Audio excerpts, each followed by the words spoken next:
चलो मित्रों આગળના દાખલામાં જઈએ। ત્રીજો દાખલો રકમ બરાબર જોજો। ગણ એ કે જેની અંદર સભ્ય છે 1 2 પછી આ બી એક જ સભ્ય ગણાય કે ગણની અંદર 3 4 ચાલો પછી 5 એટલે ટોટલ સભ્ય કેટલા થયા 1 2 3 ને 4 સભ્ય થયા। નીચેના પૈકી કયા વિધાન અસત્ય છે શા માટે? ફક્ત જો અસત્ય હોય ને તો તમારે એનું કારણ આપવાનું છે, સત્ય હોય તો કારણ આપવાનું નથી, અસત્ય હોય તો જ કારણ આપવાનું છે। ઓકે પહેલામાં શું કીધું ગણ સભ્ય છે 3 4 એ સબસેટ ઓફ A। હવે આ જે ગણ છે 3 4 એ પૂરેપૂરો આ ગણની અંદર આવેલો છે, અંદર પૂરેપૂરો અંદર આવે તો આને આ ગણનો શું કહેવાનો સભ્ય અને આ ગણનો શું કહેવાનો સભ્ય। એટલે યાદ રાખજો આ શું છે આ ગણનો સભ્ય છે, બરાબર છે। હવે સભ્ય છે માટે શું લખવું પડે બિલોંગ્સ ટુ, અહીંયા શું આપ્યું છે સબસેટ, એટલે આ કેવું થયું અસત્ય છે, તો અસત્ય છે। ચાલો એનું કારણ આપીએ તો કારણ કે આ જે ગણની અંદર 3 4 છે ઇઝ બિલોંગ્સ ટુ એ છે, આ એનું કારણ થઈ ગયું એકદમ ઈઝી। કારણ કે જો પૂરેપૂરું અંદર પદ હોય ને અંદર એ હંમેશા ગણનું શું કહેવાય સભ્ય, સભ્ય એટલે શું લખવાનું બિલોંગ્સ ટુ, જ્યારે અહીંયા સબસેટ આપે માટે કેવું થયું અસત્ય। ચાલો હવે આ તો સત્ય જ છે કારણ કે આ તો આનો સભ્ય છે માટે આમાં કારણ નહીં આપવાનું, ખાલી એટલું લખવાનું સત્ય છે। ચાલો સત્ય છે। નેક્સ્ટ ત્રીજું જુઓ। હવે તમે વિચાર કરો કે આ અંદરનો જે સભ્ય છે એને જો ગણની અંદર મૂકવામાં આવે, એને પાછા ગણની અંદર મૂકવામાં આવે તો એ પછી ગણ એનું શું થઈ જાય ઉપગણ, એટલે એ બી કેવું છે સત્ય છે। ચાલો સત્ય છે। ચાલો સત્ય હોય તો કારણ આપવાની જરૂર નથી, આગળ વધીએ। ચોથો જો 1 is belongs to A, 1 ગણ એનો સભ્ય છે, ઓકે સત્ય છે। ચાલો next 1 is subset of A, એ અસત્ય છે, કેમ? કારણ કે 1 તો ખાલી સભ્ય જ છે, જો આ 1 ને ગણની અંદર મૂકી દેવામાં આવે ને તો ઉપગણ થાય, અહીંયા તો જો ગણની અંદર નહીં મૂક્યો માટે આ કેવું થશે અસત્ય છે, અસત્ય છે। ચાલો એનું કારણ આપીએ, કારણ કે 1 is belongs to A, બરાબર છે, 1 એ ગણ એનો સભ્ય છે, બરાબર છે, આવી રીતે ચાલશે। આગળ વધીએ મિત્રો। છઠ્ઠું જુઓ, છઠ્ઠામાં શું કીધું 1 2 5 આનો ગણ બને ઇઝ સબસેટ ઓફ A, તો તમે જોઈ શકો 1 2 5 એ ગણ એના સભ્યો છે, 1 2 5 એ સભ્યને જે ગણમાં મૂકવામાં આવે તો આ ગણ એનું શું થઈ જાય ઉપગણ, માટે આપેલું વિધાન કેવું થાય સત્ય છે। ચાલો સત્ય છે, ઓકે। નેક્સ્ટ જુઓ 1 2 5 એ ગણ છે, આ ગણની અંદર છે એટલે ગણ છે, એ ગણ એનો શું થવાનું ઉપગણ થવાનું બિલોંગ્સ ટુ, એટલે આ કેવું થાય અસત્ય છે। ચાલો અસત્ય છે। શા માટે અસત્ય છે તો તમે જાણો છો કે 1 2 5 એ ગણ એના સભ્ય છે, એ ગણ એના શું છે સભ્ય, બરાબર છે। એટલે જો આ 1 2 5 ને જો ગણની અંદર મૂકવામાં આવે, ગણની અંદર 1 2 5 તો એ ગણ એનો શું થઈ જાય ઉપગણ થઈ જાય, જો આવું થઈ જાય ઉપગણ થઈ જાય, બરાબર છે। એટલે આ સત્ય છે, અસત્ય છે, બરાબર છે, ગણ બિલોંગ્સ ટુ નથી પણ આ ગણ આનું શું થવાનું ઉપગણ થવાનું। નેક્સ્ટ જુઓ 1 2 3 ઇઝ સબસેટ ઓફ A। હવે 1 2 તો બરાબર છે પણ 3 તો આની અંદર છે ને, આ પૂરેપૂરો એક સભ્ય ગણાય, આ સભ્ય ગણાય, આ શું ગણાય એક જ સભ્ય ગણાય, અને તોડી નહીં શકો, બરાબર છે। એટલે આ 3 છે ને સેપરેટ 3 એ આની અંદર આવતા નથી, તો અહીંયા આપણે આ વિધાન કેવું થયું અસત્ય છે। ચાલો અસત્ય છે, એના માટે શું લખી શકો કે 3 does not belongs to A, 3 એ ગણ એમાં નથી, આને તોડવાની। ચાલો આગળ વધીએ। નવમું જુઓ 5 belongs to A, ગણની અંદર 5 તો છે જ નહીં માટે અસત્ય છે, અસત્ય છે। ચાલો શું કારણ આપી શકો કે 5 does not belongs to A, ખાલી ગણ એમાં નથી। ચાલો 10મું જુઓ ખાલી ગણ એ ગણ એનો ઉપગણ છે। મેં તમને ભણાવ્યું ત્યાં ચોખ્ખું કીધેલું ઉપગણ ટોપિકમાં કે ખાલી ગણ બધા જ ગણનો ઉપગણ છે, ખાલી ગણનો પણ ઉપગણ છે, માટે આ કેવું થાય સત્ય છે। ચાલો સત્ય છે। ચાલો મિત્રો આગળ 11 નંબર જો ખાલી ગણને જો ગણમાં મૂકવામાં આવે તો પછી આ ગણ એનો ઉપગણ છે એવું કીધું તો ખોટું છે. કેમ? કારણ કે જો ઉપગણ ક્યારે કહેવાય કે અંદરનો સભ્ય ગણ એમાં આવતો હોય. અંદર ફાઈ છે તો ફાઈ ગણ એમાં આવતો નથી, માટે આ કેવું થશે? અસત્ય છે. ચાલો, અસત્ય છે. શા માટે અસત્ય છે? તો phi does not belongs to A. બરાબર છે? જો ગણ બનાવે અંદરનો સભ્ય ગણ એમાં આવવો જોઈએ, તો phi ગણ એમાં છે જ નહીં. તો આ તો આપણા 11 પોઈન્ટ એકદમ ઈઝી. ચાલો બીજા રિપીટ કરીએ છીએ. જુઓ, ગણ એ સભ્ય છે 1 2, ભાઈ આ હાથે લેવાનું, એક જ સભ્ય ગણાય આને, બરાબર છે? અને phi તો અસત્ય હોય તો કારણ આપવાનું છે, સત્ય હોય તો કારણ આપવાની જરૂર નથી. ચાલો, અસત્ય છે. કેમ? કારણ કે આ જે છે ને એ આનો સભ્ય છે. જો સભ્ય છે, બરાબર છે? સભ્ય છે, માટે આનો ઉપગણ નહીં કહેવાનો. ચાલો, હવે આનો સભ્ય છે તો સત્ય છે. એને જો ગણમાં મૂકવામાં આવે તો એનો ઉપગણ થવાનો, એ બી સત્ય છે. 1 is belongs to A, સત્ય છે. 1 is subset of A, અસત્ય છે, કારણ કે 1 ગણ એનો સભ્ય છે, is belongs to. ચાલો, સબસેટ સત્ય છે, કારણ કે 1 2 5 ત્રણ સભ્યમાં છે ને એને ગણમાં મૂકો એટલે આનો શું થવાનું? ઉપગણ થવાનું. ચાલો, અસત્ય છે એનું કારણ કે 1 2 5 ને લઈને જો ગણ બનાવવામાં આવે તો એ ત્રણ સભ્ય આમાંથી જ લીધા છે, માટે એ ઉપગણ થાય, બિલોંગ્સ ટુ નહીં થાય. ચાલો, ખબર પડે ને? આ સભ્ય અંદર છે માટે એનો ગણ બને તે હંમેશા શું બને? ઉપગણ બને. ચાલો, અસત્ય છે. કેમ? કારણ કે 3 આ ગણ એમાં નથી, આને પૂરેપૂરું જોઈન્ટ જ ગણવાનું છે. 3 આ ગણ એમાં નથી. ચાલો, 5 belongs to અસત્ય છે, કારણ કે ખાલી ગણ બી ગણ એમાં નથી. 5 સબસેટ ઓફ સત્ય છે, કોઈ પણ ગણનો ગણ ખાલી ગણ 100% હોય છે. ખાલી ગણને ગણમાં મૂકો એ સબસેટ ઓફ અસત્ય છે. કેમ? કારણ કે ગણની અંદર જે છે ને તે ગણ એનો સભ્ય હોવો જોઈએ, તો 5 આની અંદર નથી, માટે કેવું થાય? અસત્ય. તો આ તો આપણો ત્રીજો દાખલો, જે સહેલો છે, એકદમ સહેલો. ચલો મિત્રો, ચોથો દાખલો જુઓ. તમામ ઉપગણો લખો. બરાબર છે? સબસેટ બધા લખવાના, જેટલા આવતા જેટલા. તો 4 દાખલા છે, 1 2 3 ને 4. હવે પહેલી વાત કે તમારે ઉપગણો લખવામાં થોડું ધ્યાન રાખવાનું કે કોઈ પણ ગણ આપ્યો હોય એના બધા જ ઉપગણો આપણે લખવાના, અને એ બધા જ ઉપગણોને એક ગણમાં મૂકી દેવાના, એટલે શું બની જાય? ઉપગણોનો ગણ, એને કહેવાય પાવર સેટ. પરંતુ અહીંયા તો ખાલી ઉપગણ લખવાના જ કીધા છે. ઉપગણ લખવાના હોય ત્યારે તમારે છગડીયા કૌંસ મૂકવાની જરૂર નથી, એ ખાલી ઉપગણોનું લિસ્ટ બનાવવાનું છે, ધ્યાન આપજો. તો પહેલો ગણ આપ્યો છે, ગણની અંદર એક જ સભ્ય છે એ, આને હું પહેલા નામ આપી દઉં છું ગણ એ. ચાલો, તો એના ઉપગણો કેવા થાય? માટે ઉપગણો, ચાલો, ઇઝ ઇક્વલ. હવે પહેલા તો તમારે શું કરવાનું? ખાલી ગણ લખી જ દેવાનું, કોઈ બી હોય, ઉપગણ હોય જ, ખાલી ગણ. હવે અંદર એક જ સભ્ય આપ્યું છે એટલે સીધું જ એ પોતે, એટલે ખાલી ગણ અને ગણ પોતે આવી ગયો, બે જ ઉપગણ. એક જ સભ્ય છે એટલે 2 ની 1 ઘાત, 2 ની 1 ઘાત એટલે કેટલા ઘટક મળ્યા? તો 2. તો ટોટલ ઉપગણોની સંખ્યા કેટલી થઈ? 2. આવી રીતે. તો આમાં જુઓ, આ ગણને હું ધારો કે 2 નામ આપું, નામ નહીં આપો તો બી ચાલે, પણ આપીએ તો સારું લાગે.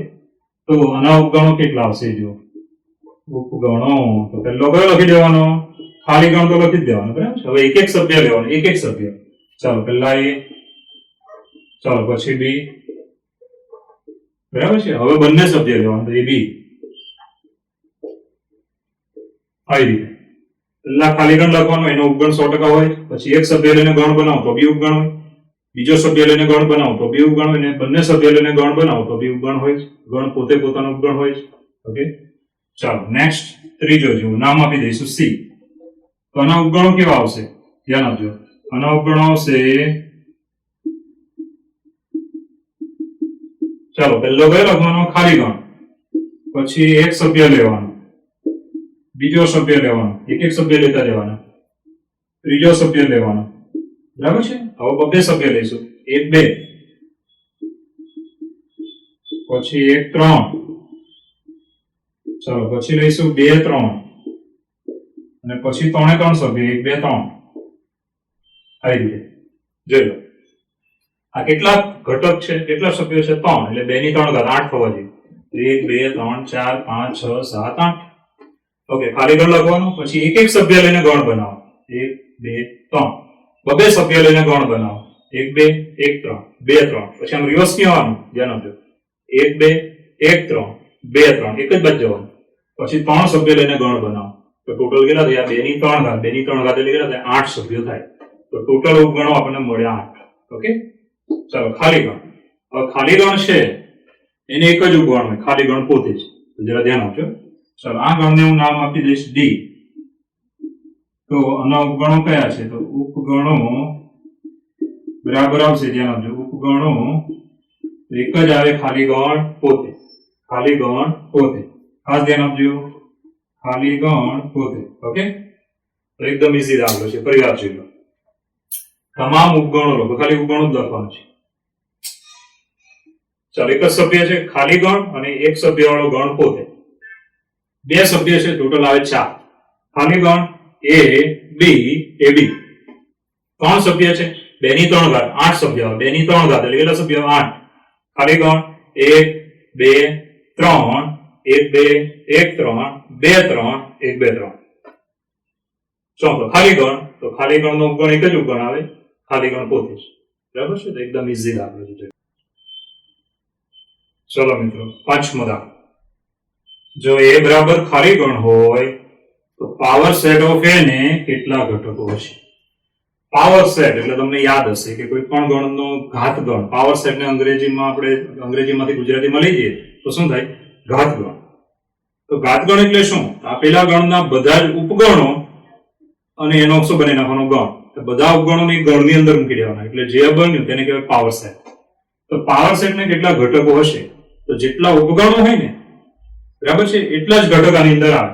કોઈ પણ ગણના ઉપગણોની સંખ્યા એટલી સંખ્યા આના સભ્યો હોય, કારણ કે બધા જ ઉપગણો આની અંદર જ મૂકવાના. એટલે ઉપગણોની સંખ્યા એ ઘાત ગણમાં સભ્યોની સંખ્યા હોય છે. જરા ધ્યાન આપજો, આના ઉપગણોની સંખ્યા જ મેળવવાની છે. તો પહેલા તો ગણ એ બરાબર 5 છે. ગણ એ બરાબર 5. હવે ખાલી ગણમાં સભ્ય કેટલા હોય? તો 0.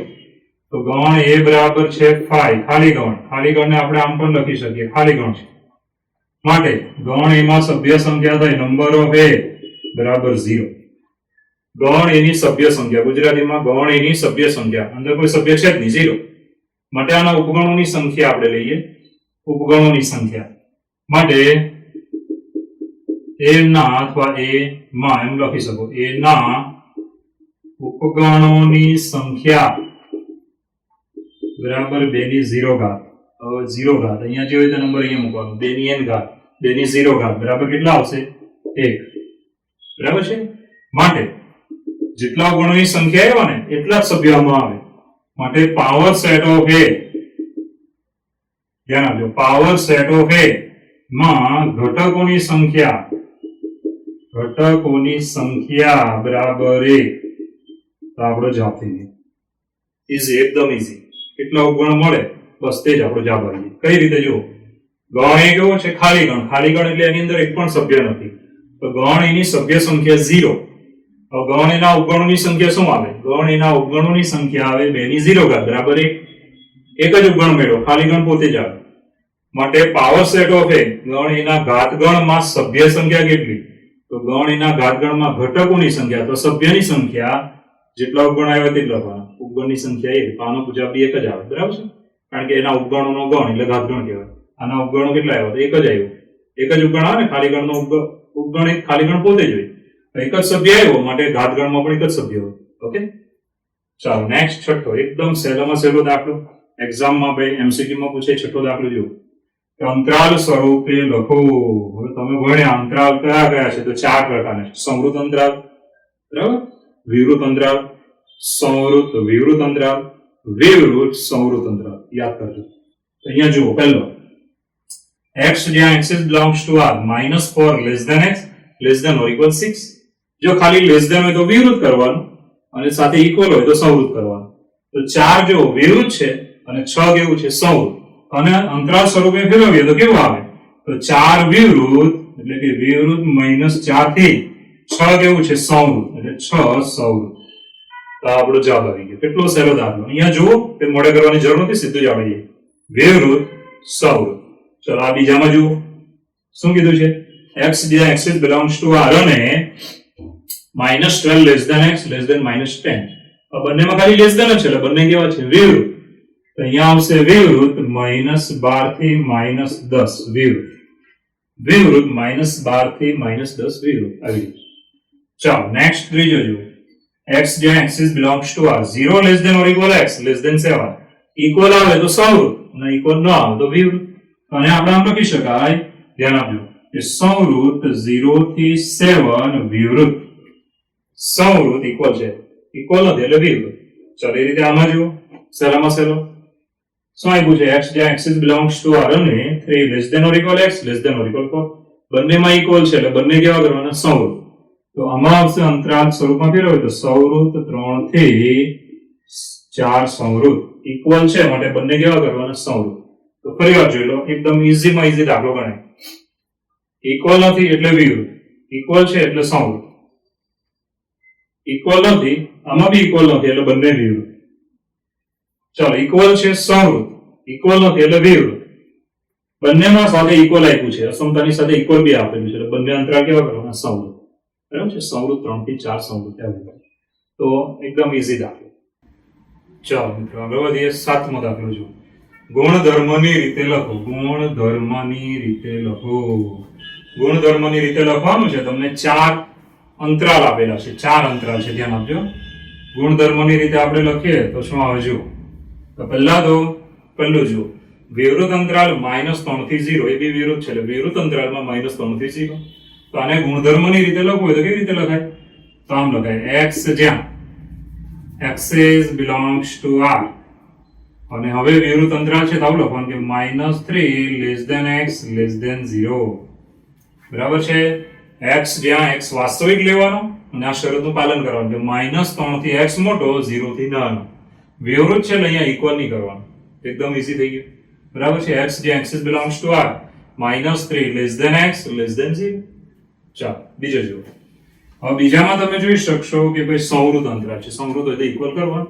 તો અહીંયા આવશે x જ્યાં axis belongs to r બરાબર છે આટલું લખી દેવાનું હવે સંવૃત છે એટલે ઇક્વલ બી કરવાનું 6 less than or equal x less than or equal 12 6 અને 6 થી મોટો 12 અને 12 થી નાનો એટલે જો સંવૃત હોય તો બંને છેડા જોવાના સંવૃત છે એટલે બંનેમાં શું કરવાનું ઇક્વલ ઓકે ચાલો નેક્સ્ટ જો ત્રીજો તો વિવૃત 6 થી 12 સંવૃત વિવૃત 6 12 સંવૃત અને કેવી રીતે લખવાનું વિવૃત હોય તો ઇક્વલ નહીં કરવાનું સંવૃત હોય તો ઇક્વલ કરવાનું અહીંયા આવશે ધ્યાન આપજો x જ્યાં axis belongs to r બરાબર છે આટલું તો લખીને આગળ વધવાનું 6 less than જો વિવૃત છે એટલે ખાલી less than x હવે અહીંયા સંવૃત છે ને એટલે ઇક્વલ બી કરવાનું less than or equal 12 બરાબર છે વિવૃત તો ઇક્વલ નહીં કરવાનું સંવૃત તો ઇક્વલ કરવાનું બરાબર છે આમ કે મોડે કરવાની જરૂર નથી નેક્સ્ટ ચાલો સંવૃત વિવૃત છે ધ્યાન આપજો તો આપણે ગુણધર્મની રીતે આવું થશે કે x જ્યાં axis belongs to r ચાલો -23 less than or equal x less than 5 બરાબર -23 સંવૃત છે અને 5 કેવું છે વિવૃત એટલે તો આ ઇક્વલ નહીં કરવાનું તો આ રીતે આપણે ચાર દાખલા ગુણધર્મની રીતે બહુ ઈઝી x જ્યાં axis belongs to r લખી દેવાનું વિવૃત હોય તો ઇક્વલ નહીં કરવાનું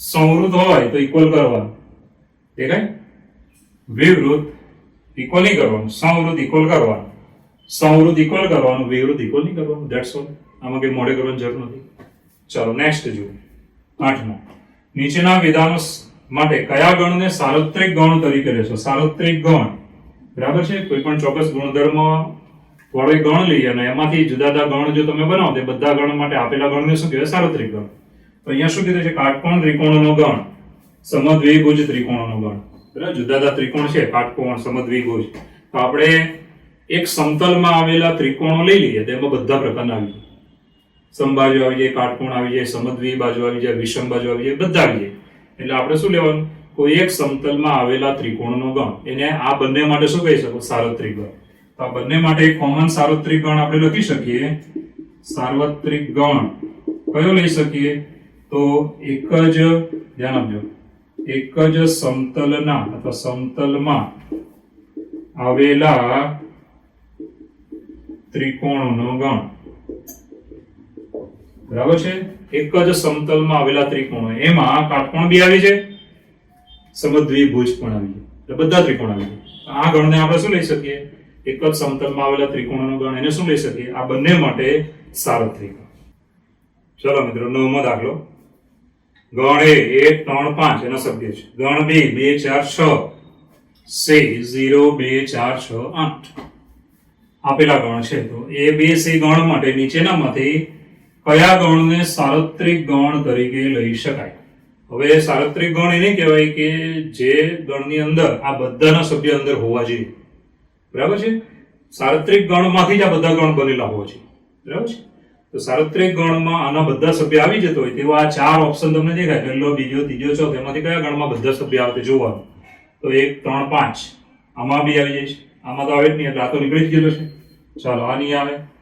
ચાલો 1 3 5 આમાં બી છે ને આમાં બી છે. ચાલો એની વાત પૂરી થઈ. 2 4 6 2 4 6 આમાં આવી જાય, આમાં બી આવી જાય અને આમાં બી આવી જાય. આગળ વધીએ. સી 0 0 આમાં છે અને 0 આમાં છે એટલે આ છેલ્લામાં 0 નથી એટલે નીકળી જશે. ચાલો છેલ્લો બી નીકળી ગયો. હવે આ બે જ બચેલા છે, ધ્યાન આપજો. 0 2 4 6 8 હવે આમાં 8 નથી. જો 8 તો આમાં 8 નથી એટલે આ બી ગણ નીકળી ગયો. હવે વધ્યો કયો? તો આ એક જ વધ્યો જેમાં તમે જુઓ 0 2 4 6 8 બધા આવી ગયા. પછી આ ગણના બધા સભ્ય આવી ગયા, આ ગણના બી બધા આવી ગયા અને આ ગણના બી બધા આવી ગયા. ત્રણે ત્રણ ગણના બધા સભ્ય અહીંયા આવી જાય છે. ધ્યાન આપજો, ત્રણે ત્રણ ગણના બધા સભ્ય આની અંદર આવી જાય છે.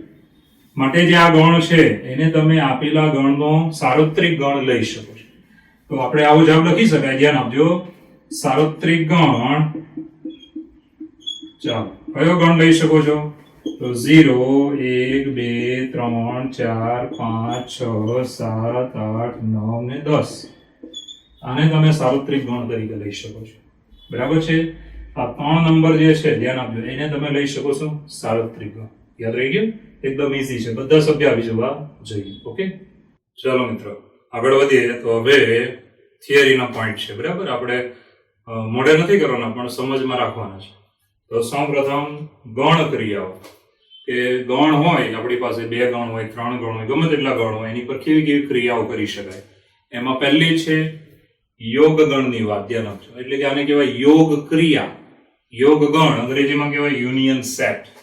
હવે તમારે આ ડેફિનેશન મોડે કરવાની નથી, આપણે થિયરી પૂછવાની નથી, ઓનલી ફોર એક્ઝામ્પલ્સ. પરંતુ આના કન્સેપ્ટ તમારે યાદ રાખવાના રહેશે, કઈ રીતે આવે છે. તો ગણ એ માં હોય અથવા ગણ બી માં હોય. ધ્યાન આપજો, કોઈ પણ સભ્ય હોય તે ગણ એ માં હોય અથવા ગણ બી માં હોય અથવા બંનેમાં હોય. એ માં હોય અથવા બી માં હોય અથવા બંનેમાં હોય તેવા તમામ સભ્યો, ધ્યાન આપજો, એવા તમામ સભ્યોથી બનતા ગણને એ અને બી નું શું કહેવાય? યોગ ગણ. સભ્ય યોગ ગણમાં હોય ને એ માં હોવો જોઈએ અથવા બી માં હોવો જોઈએ અથવા બંનેમાં હોવો જોઈએ. આ બધા સભ્યોને લઈને જો તમે ગણ બનાવશો તેને કહેવાય, આપેલા ગણનો શું કહેવાય? યોગ ગણ. હવે યોગ ગણને સંકેતમાં આવી રીતે લખાય છે, એ યોગ બી અથવા એ યુનિયન બી. યોગ ગણને અંગ્રેજીમાં શું કહીએ? Union set. ધ્યાન આપજો. હવે એ યોગ બી કેવી રીતે બને? તો ગણ એ ના સભ્યો અને ગણ બી ના સભ્યો બધા જ સભ્ય આપણે લેવાના છે. ધ્યાન આપજો, એટલે ગણ એ માં હોય અથવા બી માં હોય અથવા બંનેમાં હોય, એનો મતલબ બંને ભાગમાં આવતા હોય, બંનેનો છેદમાં પણ આવતા હોય. તો આ બધા સભ્યો લઈએ તો આ બન્યો, ધ્યાન આપજો, ગણ એ અને બી નું શું બન્યો કહેવાય? યોગ ગણ. આ છે આપણે વેન આકૃતિ. સાર્વત્રિક ગણ યુ, એની અંદર ગણ એ છે ને ગણ બી છે. ઓકે, ચાલો મિત્રો હવે યોગ ગણના ગુણધર્મો કેવા આવે? તો બહુ ઈઝી છે. જો એ યોગ બી બરાબર બી યોગ એ લખી શકો છો. એ યોગ બી અથવા તમે શું લખી શકો? બી યોગ એ. બંનેનો જવાબ સરખો આવે. અને કહેવાય ક્રમનો નિયમ. ચાલો બીજો જુઓ, એ યોગ કૌંસમાં બી યોગ સી. હવે આ બી યોગ સી નું જૂથ છે, જૂથ. એને તમે આવી રીતે ચેન્જ કરી શકો. એ યોગ બી નું જૂથ બનાવો, સી ને બહાર રાખો.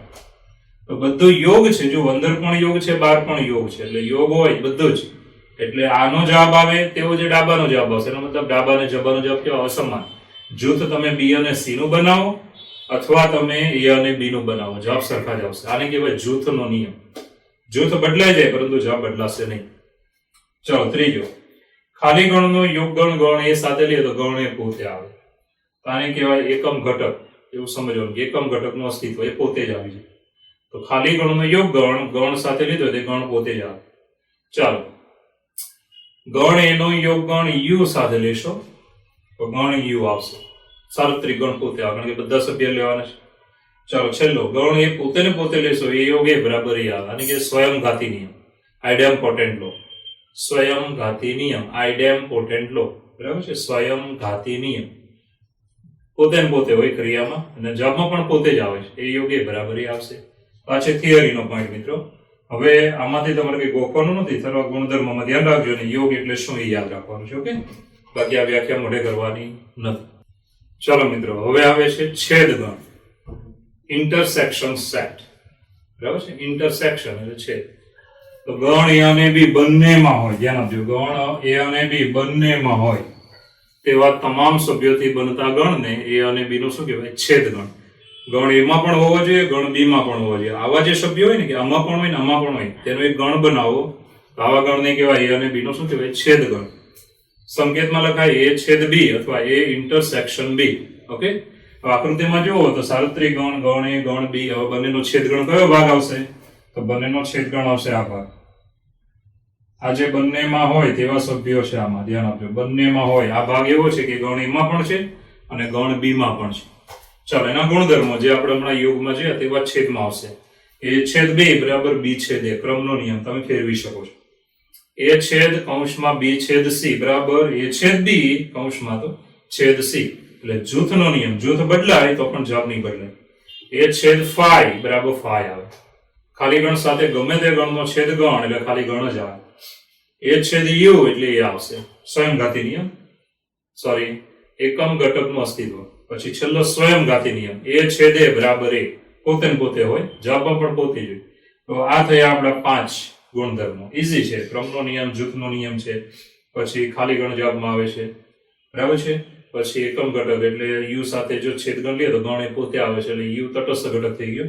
પછી એ છેદ એ બરાબર એ એટલે શું કહેવાય? સ્વયંઘાતી નિયમ, પોતે ને પોતે આવે છે. હા, તો છેદ ગણ. ઓકે, ચલો મિત્રો આગળ વધીએ. તો હવે ઉદાહરણ લઈએ. તો ઉદાહરણ 12 અને 15 બે ઉદાહરણ છે, એક જ દાખલામાં જોઈ શકશો. કે 12મા ઉદાહરણમાં યોગ માંગ્યો છે અને 15મા ઉદાહરણમાં છેદ માંગ્યો છે. રકમ આની યાદ છે. 12મા ઉદાહરણમાં યોગ માંગ્યો અને 15મા ઉદાહરણમાં શું માંગ્યું છે? છેદ. એટલે રકમ આની યાદ છે એટલે બંને ઉદાહરણ જોઈન્ટ આપણે ગણીએ છીએ. તો પહેલા તો તમને ગણ એ અને ગણ બી આપેલા છે. સભ્ય છે 2 4 6 8 6 8 10 12. તો યોગ ગણ અને છેદ ગણ શોધો. તો યોગ ગણ આપણે લખીએ, ધ્યાન આપજો, એમસીક્યુ નો દાખલો ગણાય એટલે આપણે સીધો જવાબ જ બનાવવાનો. ચલો, એ યોગ બી. તો બધા સભ્ય એકવાર લખવાના, બરાબર. તો પહેલા હું અહીંથી શરૂ કરું છું. 2 4 6 8. ચાલો, 2 4 6 8. ઓકે, હવે આ ગણમાં જુઓ 6 આવી ગયા છે. જો આવી ગયા હોય તો બીજા લખવાનું નહીં. 8 એ પણ આવી ગયા છે, બીજા લખવાનું નહીં. 10 લખવા પડે, 12 એ પણ લખવા પડશે, એટલે 10 12. તો તમે જોઈ શકો છો બધા સભ્ય એકવાર આવી ગયા, બરાબર. બધા સભ્ય એકવાર આમાં લખવાનું. રિપીટ હોય 6 6 તો એક જ વાર લખવાનું, 8 8 એક જ વાર લખવાનું. આ થયો ગણ એ અને બી નો શું થયો? યોગ ગણ. હવે આપણે લઈએ છીએ છેદ ગણ. ધ્યાન આપજો, છેદ ગણમાં શું કરવાનું? બંનેમાં હોય તેવા સભ્ય લેવાના. આમાં પણ હોવા જોઈએ ને આમાં પણ હોવા જોઈએ. તો આવશે, ધ્યાન આપજો, છેદ ગણ એ છેદ બી બરાબર. ચાલો, હવે આમાં જો 2 ત્યાં નથી, 4 નથી એટલે નહીં લેવાના, 6 છે એટલે 6 લેવાના, 8 છે એટલે લેવાના. ચાલો, પછી આમાં જો 10 આ બાજુ નથી, 12 એ પણ નથી, તો આપણા બે જ સભ્ય આવશે 6 અને 8. આ બંને ગણમાં હોય તેવા સભ્ય તમે જોઈ શકો, 6 અને બીજો કયો છે? 8. તો છેદ એટલે બંનેમાં હોય તેવા સભ્ય. યોગ એટલે બધા જ સભ્યોને એકવાર લખવાના. છેદ એટલે બંનેમાં હોય તેવા સભ્યો લખો એટલે જવાબ આવી જાય. તો એમસીક્યુ નો દાખલો હતો, એકદમ સહેલો. ઓકે.